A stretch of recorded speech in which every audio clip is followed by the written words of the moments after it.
Hey there. Thanks for taking the time. I'm Stacey Nonamaker, and this is a Supporter's Toolbox.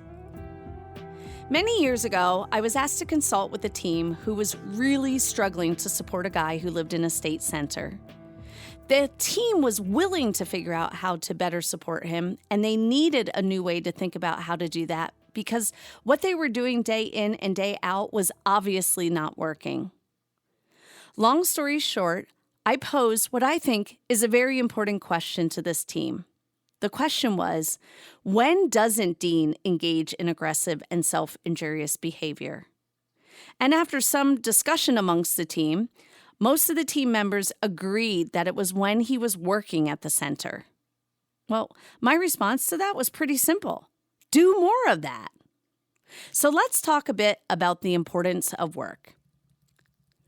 The American Psychological Association published an article that synthesized findings on the relationship between work and purpose. One piece that they reviewed was research from a Harvard professor that found that no matter the size of a goal, whether it's curing cancer or helping a colleague, having a sense of meaning and feeling a sense of progress can contribute to happiness in the workplace.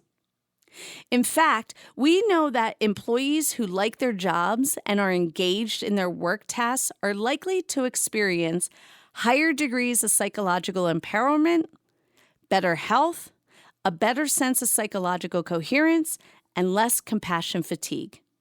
So, like in Dean's case, having work gave him purpose, and finding meaning in that work also contributed to his overall well-being. Employment research tells us that anywhere from 40 to 70% of people who find employment find it through a friend or someone in their social world. Like me, I got my current job through a friend from grad school who reached out asking if I was interested in offering support to a new government entity by doing functional behavioral assessments. Well, 15 years later, the rest is history. So think about your story. Or one of your employment stories.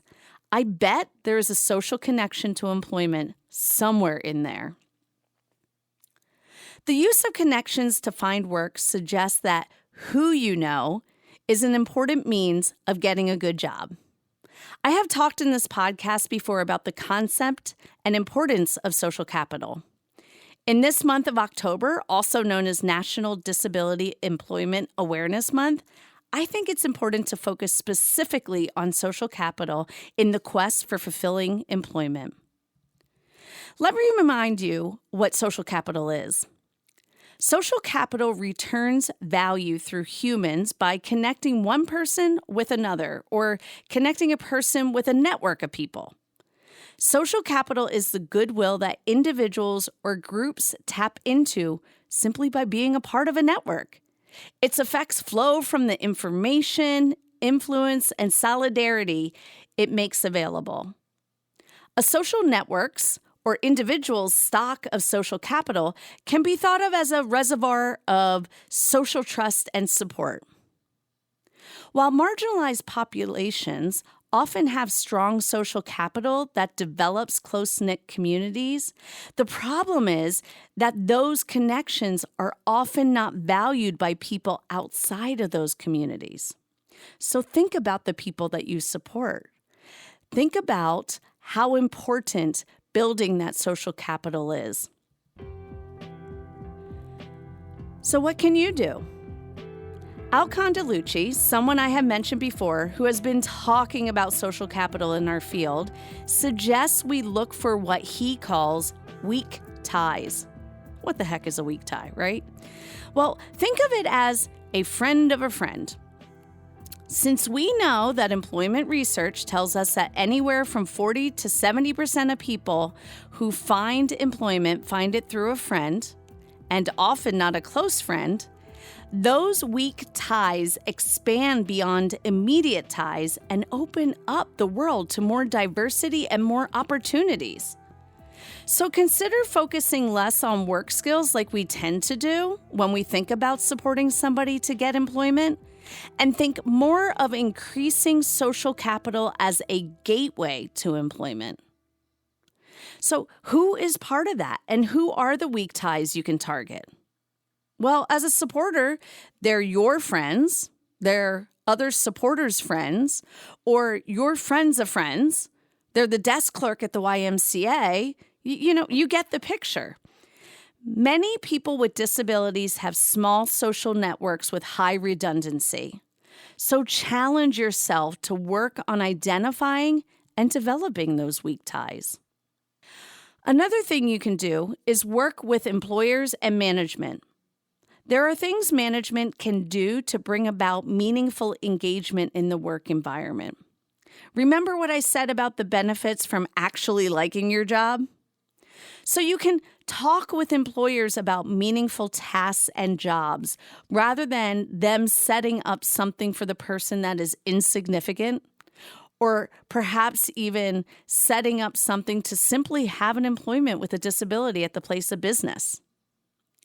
And by the way, the people we support know what meaningful work is and what is just busy or irrelevant work that others who work at the business may not be doing or may never be asked to do. You could also talk with the employer about the company's mission so that you could emphasize that vision and purpose of the work that the person is doing. You can talk to them about the why of their job. Why are you restocking shelves? Why are you filing those files? Why are you cleaning those cars? Understanding the why makes things relevant and meaningful. And that's important to talk through and teach the person that you support. And finally, for some, you may need to just create the employment situation. A professor of organizational behavior at Yale University talks about how job crafting, which is teasing out the bits you like about your current or past job, and then spinning off of that into something that's more rewarding as a whole, that might be the way to go. This is where looking at interests and preferences can come into play. If the person you support loves the social aspect of their job and also loves being around animals, can he or she start their own animal sitting business? And, well, let's face it, getting your own business off the ground is all about tapping into our social capital, right? I am hoping I have given you some ideas on how to bolster employment for the person you support. Again, who you know is important to that charge. Stephen Hawking has gone so far as to say, work gives you meaning and purpose, and life is empty without it.